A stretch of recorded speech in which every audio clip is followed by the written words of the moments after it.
اعوذ باللہ من الشیطان الرجیم بسم اللہ الرحمن الرحیم۔ سورہ یونس کی 2 آیتیں پڑھ رہا ہوں، آیت نمبر 18، آیت نمبر 19۔ وَيَعْبُدُونَ مِن دُونِ اللَّهِ مَا لَا يَضُرُّهُمْ وَلَا يَنفَعُهُمْ، اور وہ اللہ کے سوا ایسی چیزوں کی عبادت کرتے ہیں جو ان کو نہ نقصان پہنچا سکیں اور نہ نفع پہنچا سکیں۔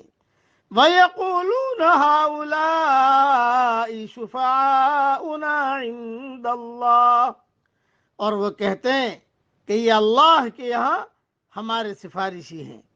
قُلْ أَتُنَبِّئُونَ اللَّهَ بِمَا لَا يَعْلَمُ فِي السَّمَاوَاتِ وَلَا فِي الْأَرْضِ، کہہ دیجئے کہ کیا تم اللہ کو ایسی چیز کی خبر دیتے ہو جو اس کو آسمانوں اور زمین میں معلوم نہیں؟ سبحانہ وتعالی عما یشرکون، وہ پاک اور برتر ہے اس سے جس کو وہ شریک کرتے ہیں۔ وما كان الناس الا امة واحدة فاختلفوا، اور لوگ ایک ہی امت تھے مگر پھر انہوں نے اختلاف کیا۔ وَلَوْلَا كَلِمَةٌ سَبَقَتْ مِن رَّبِّكَ لَقُضِيَ بَيْنَهُمْ فِيمَا فِيهِ يَخْتَلِفُونَ، اور اگر آپ کے رب کی طرف سے ایک بات پہلے سے نہ ٹھہر چکی ہوتی تو ان کے درمیان اس بات کا فیصلہ کر دیا جاتا جس میں وہ اختلاف کر رہے ہیں۔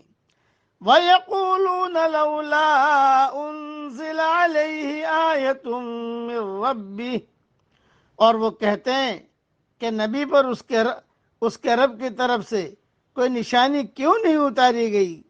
فَقُلْ إِنَّمَا الْغَيْبُ لِلَّهِ، کہہ دیجئے کہ غیب کی خبر تو اللہ ہی کو ہے۔ فَانتَظِرُوا، پس تم لوگ انتظار کرو۔ انی معکم من المنتظرین، میں بھی تمہارے ساتھ انتظار کرنے والوں میں سے ہوں۔ پہلے میں نے کہا تھا 19 تک پڑھ رہا ہوں، لیکن آیت نمبر 20 بھی میں نے پڑھ لی ہے۔ اب اس کی مختصر سے تشریح سن لیجئے۔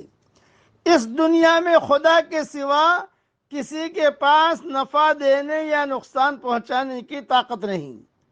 جو آدمی اس حقیقت کو پا لیتا ہے اس کی تمام توجہ خدا کی طرف لگ جاتی ہے۔ وہ خدا ہی کی عبادت کرتا ہے، وہ اسی سے ڈرتا ہے اور اسی سے امید قائم کرتا ہے۔ وہ اپنا سب کچھ ایک خدا کو بنا لیتا ہے۔ اس کے برعکس جو لوگ چیزوں میں اٹکے ہوئے ہوں وہ اپنے اپنے ذوق کے لحاظ سے کسی غیر خدا کو اپنا خدا بنا لیتے ہیں اور ان غیر خداؤں سے وہی امید اور اندیشے وابستہ کر لیتے ہیں جو در حقیقت خدا واحد کے ساتھ وابستہ کرنا چاہیے۔ اسی کی ایک صورت شفاعت کا عقیدہ ہے۔ لوگ یہ فرض کر لیتے ہیں کہ انسانوں یا غیر انسانوں میں کچھ ایسی برتر ہستیاں ہیں جو خدا کی نظر میں مقدس ہیں، خدا ان کی سنتا ہے اور ان کی سفارش پر دنیاوی رزق یا اخروی نجات کے فیصلے کرتا ہے، مگر اس قسم کا عقیدہ باطل ہے۔ وہ خدا کی خدائی کا کمتر اندازہ ہے۔ خدا اس قسم کے ہر شرک سے پاک ہے۔ خدا اس قسم کے ہر شرک سے پاک ہے۔ اللہ اس قسم کے ہر شرک سے پاک ہے۔ خدا اپنی صفات کا جو تعارف اپنی عظیم کائنات میں کرا رہا ہے اس کے لحاظ سے اس قسم کے تمام عقائد بالکل بے جوڑ ہیں۔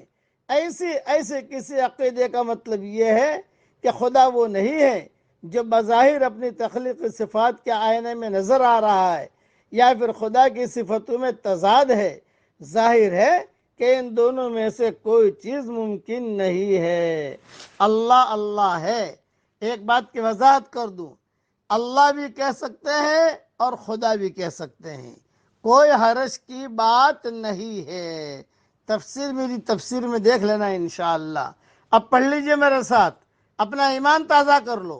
لا الہ الا اللہ العظیم الحلیم، لا الہ الا اللہ رب العرش العظیم، لا الہ الا اللہ الحلیم الکریم۔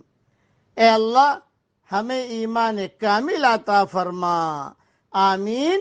وآخر دعوانا ان الحمد للہ رب العالمین۔